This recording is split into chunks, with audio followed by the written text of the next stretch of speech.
Nichole Ruiz. I am 17 years old. I live in Miami, Florida, and I am the founding director of the $5 So the $5 Project is essentially a youth international climate organization that specifically tackles the climate crisis through addressing the socioeconomic inequity behind it, and how it specifically impacts marginalized communities that are marginalized because of oppressive systems.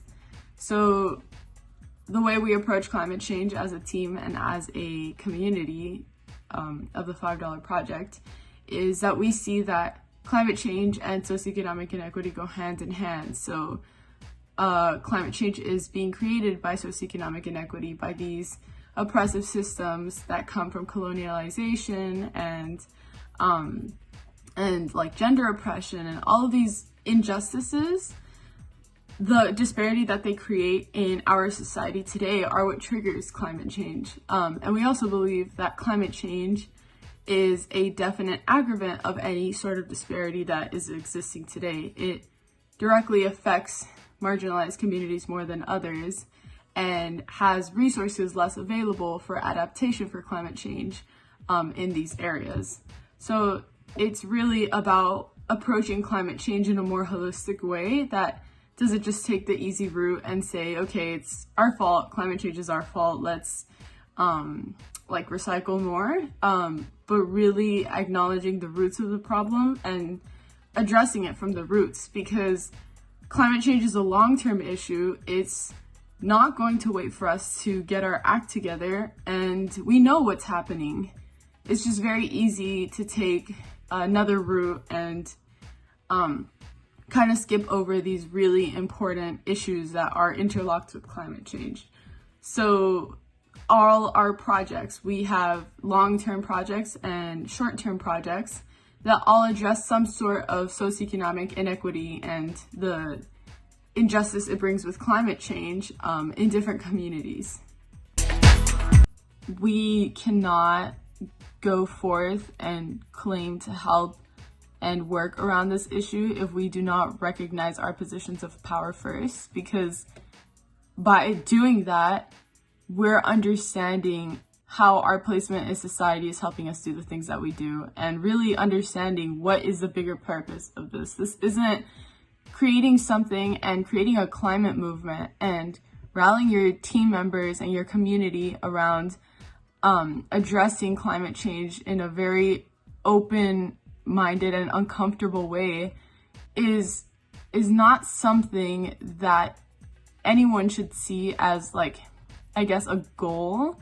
It's more like a process, like a lifetime process. And climate activism and climate action is truly a lifetime process. So any climate action that we take, that our community takes, that you take, has to be coming from a place of deep understanding, where you are truly caring about something and you want to make the change and be uncomfortable in the process. Because as I said before, we're not perfect, and that's really the only way that we're going to be able to truly address it and mitigate and adapt to its impacts. It's really depending on the region, on the country, but overall as a society, we are not ambitious. We greenwash a lot of things. Our policymakers claim that they're doing very ambitious goals, but they're not enough. They're not ambitious. They're only ambitious if you make them be. Ambitious is really what should be called true climate change, where you're actually taking and addressing the bigger issue, the fact that corporations emit the most amounts of carbon dioxide and toxic emissions, yet they have to pay the least for it, or if they pay, they can afford to pay, so it's okay. I think our policies, especially here in the US, are extremely lax and never address the issue as a whole. And we need to have policymakers, and we are gaining policy members of our generation, of millennial generation, even of Generation X, that are understanding the issue as a whole and really addressing it. But the thing is that, as I said before, we cannot expect for ourselves to be perfect. We cannot expect that we always know the entire issue at hand, and that's why we can never be satisfied with any policymaker that goes into office. yeah, one person can do one great thing, but that's not enough, especially for climate change.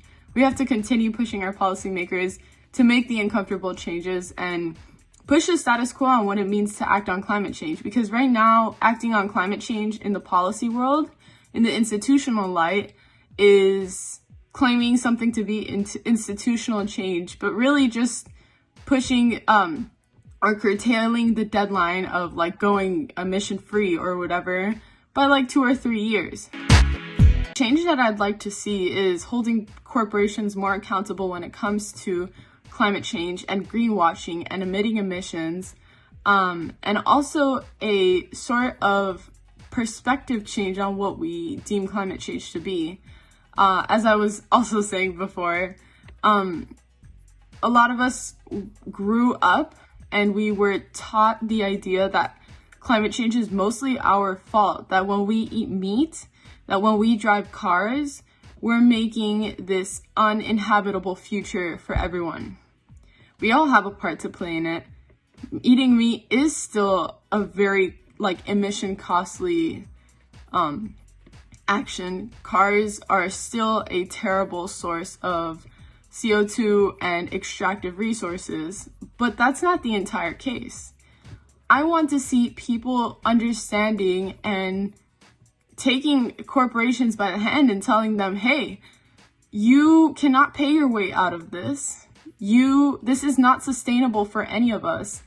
We cannot have a green future or some sort of sustainable future under this consumer mindset that we have, where we believe that resources are endless, that money is endless, and that economic growth, linear economic growth, is the only way to go, because we cannot have that in a world where we literally gain money from extracting resources and harming marginalized communities.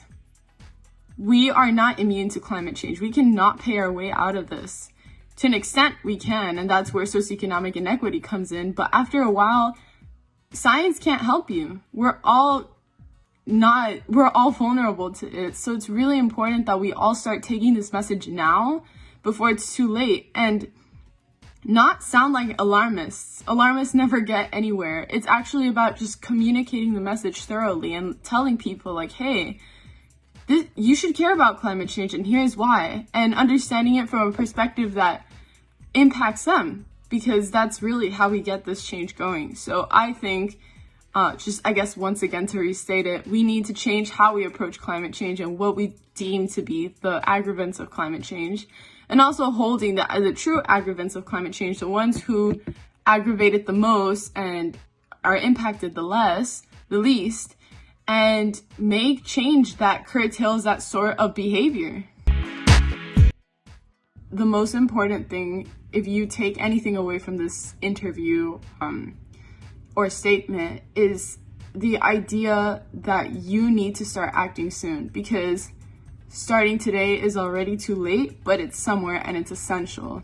We need every person that we can get in the climate movement and actively speaking out on these ideas, making people uncomfortable with the uncomfortable truth, and breaking the status quo on what it means to act on climate change, because it's only then where we're actually going to get to tangible, long-term, and impactful climate action, the action that we need if we really want to protect our future, our ecosystems, our communities, and really understand that it's going to be a lifetime of this, but it's necessary.